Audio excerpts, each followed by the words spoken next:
प्रदेश की धामी सरकार ने जिलों को लेकर पूर्व में बनी एक पुरानी व्यवस्था को खत्म करने का फैसला लिया है। फैसले के तहत आपको बता दें कि प्रदेश के जिलों में अब प्रभारी सचिव की व्यवस्था बंद होगी।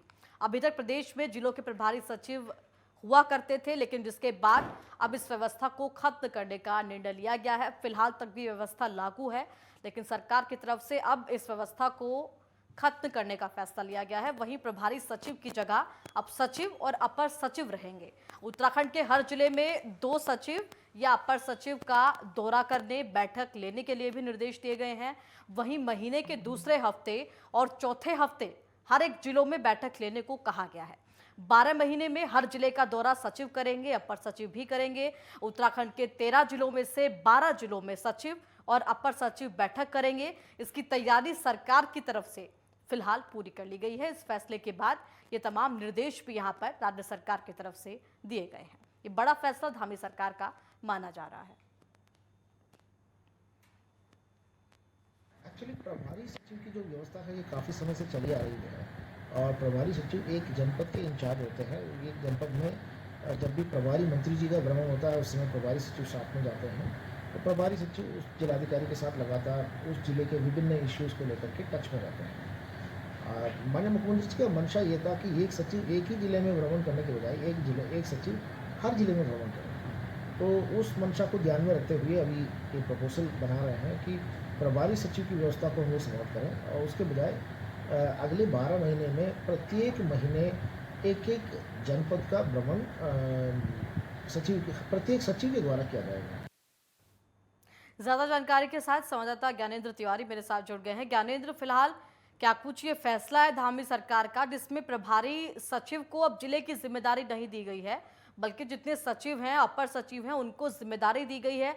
मंशा जो है इस पूरे फैसले के पीछे बताई जा रही है कि हर एक जो सचिव है, अपर सचिव है, वो हर एक जिले में जाए। सरकार की मंशा ये है इसके पीछे। देखिए, अगले वर्ष 2024 में लोकसभा का चुनाव है। उसके ठीक पहले जिस प्रकार से जो केंद्र पोषित योजनाएं हैं या राज्य पोषित योजनाएं हैं, इन योजनाओं को धरातल पे किस प्रकार से इसका कामकाज हो रहा है, लोगों को इसकी कितनी जानकारी है और इन योजनाओं का कितना जो लोग हैं लाभ ले पा रहे हैं, विशेष तौर पे इस बात पे सरकार का फोकस है। और कहीं ना कहीं जो बदलाव किए गए हैं, प्रभारी सचिवों की जो बदलाव किए गए हैं और अब जो अपर सचिव और सचिवों को जिम्मेदारी दी गई है कि हर महीने के 2 सप्ताह यानी कि दूसरे सप्ताह और चौथे सप्ताह प्रभारी 12 जिलों में जाएंगे, यानी देहरादून को छोड़ के बाकी प्रदेश के जो जिले हैं उन जिलों में जाएंगे और वहां कामकाज का जो ब्यौरा है समीक्षा बैठकों के माध्यम से लेंगे। मूल मिला के देखा जाए तो आने वाले समय में जो 2024 का चुनाव है उसके पहले जो भी योजनाएं राज्य पोषित जो योजनाएं हैं चल रही हैं, केंद्र पोषित योजनाएं चल रही हैं, उसका जनता कितना लाभ ले पा रही है, जिन योजनाओं की शुरुआत की गई है उसे जिलों में कितना उसका फायदा लोग उठा पा रहे हैं, इस बात पे विशेष तौर पे जो सरकार का फोकस है। यही वजह है कि इन बैठकों के माध्यम से इसे कहीं ना कहीं खंगालने की कोशिश जो है वो की जा रही है। अधिकारियों को इसका जिम्मा सौंपा जा रहा है और कहीं ना कहीं ये आवश्यक भी है कि जो योजनाएं चलाई जा रही हैं उसका पूर्ण रूप से जो है कहीं निचले स्तर के जो लोग हैं उसका फायदा उठाएं और विशेष तौर पे इस पे निगरानी हो। मुख्यमंत्री विशेष तौर पे इस पे फोकस रखे हैं और लगातार मॉनिटरिंग के जरिए इन बातों को कहीं ना कहीं पुख्ता किया भी जा रहा है। और ऐसे में जिस तरीके से जो अपर सचिव हैं जिलों में जाएंगे, हर महीने अगर 2 बार जाएंगे तो ऐसे में समीक्षाओं के जरिए उन जो खामियां होगी वो खामियां सामने आएंगी, समय रहते हैं उस पर कहीं ना कहीं एक्शन लिया जाएगा और जो योजनाएं हैं उसका सही संचालन होगा, लोग उसका सही से जो फायदा है वो उठा सकेंगे। और ये जरूरी भी है कि लोगों को जो है जो योजनाएं होती हैं, क्योंकि कई बार देखा जाता है कि कई सारी जो खामियां होती है योजनाओं में होती हैं, अधिकारी सुनते नहीं हैं। ऐसे में अगर सचिवालय स्तर के अधिकारी वहां जाते हैं जिलों में तो सीधे सीधे जनता से जुड़ेंगे, जनता अपनी समस्याएं उनसे रखेंगे, तो जिलों के जो अधिकारी हैं उनके जो कामों में कहीं ना कहीं कई बार सवाल खड़े होते हैं वो खत्म होंगे और तत्काल जो अगर हम देखें समय रहते काम होंगे तो इसकी पारदर्शिता बनी रहेगी और ये आवश्यक भी है। इसी के मद्देनजर इस तरह के जो फैसलों में बदलाव है देखिए, विपक्ष के अपने तर्क है इस फैसले के पीछे। विपक्ष ये कह रहा है कि यदि प्रभारी जो एक जिले की पूरी देखभाल के लिए जिम्मेदारी जिसके पास होती थी, अब एक जिले के लिए कोई अधिकारी आपके पास ऐसा नहीं है कि जिसकी जिम्मेदारी एक जिले की आप सौंप सके।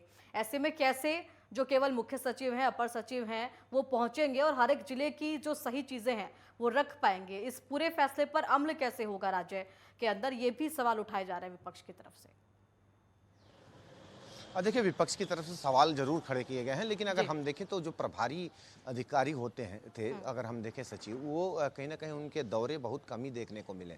यही वजह है कि इस तरीके के बदलाव किए गए। अगर जी। महीने में 2 सप्ताह, अगर हम देखें 4 सप्ताह में 2 सप्ताह, यानी दूसरे सप्ताह और चौथे सप्ताह में अगर अधिकारी एक जिले में जाएंगे तो ज़्यादा से ज़्यादा वो जनता से जुड़ पाएंगे, अधिकारियों के साथ समीक्षा कर पाएंगे, और जो खामियां होंगी उस पर कहीं ना कहीं समीक्षा के बाद एक्शन ले सकेंगे। समय ज़्यादा मिलेगा अधिकारियों को जनता से जुड़ने का। अगर हम देखें 12 जिलों में अगर महीने में 2 बार अगर एक जिलों में अगर अधिकारी जाते हैं, सचिव जाते हैं, अपर सचिव जाते हैं, तो वक्त ज़्यादा मिलेगा, और ये कहीं ना कहीं जनता के लिए भी फायदेमंद होगा, क्योंकि जो फरियादी होंगी, जिनकी समस्याएं होंगी, वो अपने अधिकारियों के पास रख सकेंगे, और जो अधिकारी आ रहे होंगे वो अपने अधिकारियों, जिलों के अधिकारियों के साथ समीक्षा करने के बाद उस पर निर्णय ले सकेंगे। जी। तो कुल मिला के देखा जाए तो ये बदलाव कहीं ना कहीं आने वाले समय में कारगर साबित हो सकता है, क्योंकि पहले विपक्ष ने प्रभारी अधिकारियों के दौरों जी। पे भी सवाल खड़े किए हैं। तो वर्तमान में ये बदलाव आने वाले समय में ये बेहतर साबित हो सकता है, अगर इसमें अच्छे से काम सरकार की तरफ से कराया जाए। जी जी, बिल्कुल। और ये भी कहा जा सकता है कि कहीं न कहीं कनेक्टिविटी, प्रशासनिक अधिकारियों की, प्रशासन की जनता से कनेक्टिविटी रहे, चाहे वो दूर-दराज के हमारे पहाड़ी ज़िले हैं या फिर मैदानी ज़िले हैं। सभी के अंदर राजधानी देहरादून से हम कह सकते हैं सीधा संपर्क स्थापित हो। ये भी एक मंशा हो सकती है सरकार के इस फैसले के पीछे। देखिए, जो पहाड़ की भौगोलिक परिस्थिति है, जी। तकरीबन 9 ऐसे ज़िले हैं जो पहाड़ी हैं। ऐसे में अगर हम देखें सीधे सचिवालय के अधिकारियों का अगर मॉनिटरिंग और डायरेक्ट जो है सभी जो इस तरह की योजनाएं चल रही हैं उसको लेके अगर बैठकें उन जिलों के अंदर होंगी, खामियां निकल के सामने आएगी, जी। वहाँ की अगर जनता भी फरियाद लेके पहुँचेगी तो सीधे सीधे उस पर एक्शन होता नज़र आएगा। क्योंकि कई बार हमने देखा है जिलों में लोग अपनी समस्या लेके आते हैं, और जिलाधिकारी और तमाम जो जिलों के अधिकारी हैं, जो अधिकारी होते हैं, उन तक समस्याएं जाती हैं और वहीं तक ख़त्म हो जाती है। लेकिन सचिवालय स्तर का अधिकारी अगर इन समस्याओं को सुनता हुआ नज़र आएगा, उस पर एक्शन लेते हुए नज़र आएगा, तो इन समस्याओं में कमी आएगी, और जी। कहीं ना कहीं जो पारदर्शिता जो सरकार चाहती है वो बनी रहेगी। जी बिल्कुल। और देखिए, जिस फैसले से अभी क्या लगता है कब तक जो इसका इम्प्लीमेंटेशन है वो भी राज्य के अंदर शुरू होगा? हर जिले की कमान के तौर पर सचिव पहुंचेंगे, अपर सचिव पहुंचेंगे, और उसके बाद जो रिएक्शंस आएंगे वो तो बात की बात है, लेकिन कब तक इस फैसले पर राज्य सरकार मोहर भी लगाने जा रही है? देखिए, सरकार ने इसमें बदलाव कर दिए हैं और जल्द से जल्द इसे लागू कराया जाएगा। उम्मीद की जा रही है कि इसी महीने से इसकी जो शुरुआत है वो कर दी जाएगी। मुख्य सचिव की तरफ से इसके आदेश भी कर दिए गए हैं, और कहीं ना कहीं इस तरह के बदलाव जो हैं जनता के लिए भी फायदेमंद साबित होगा।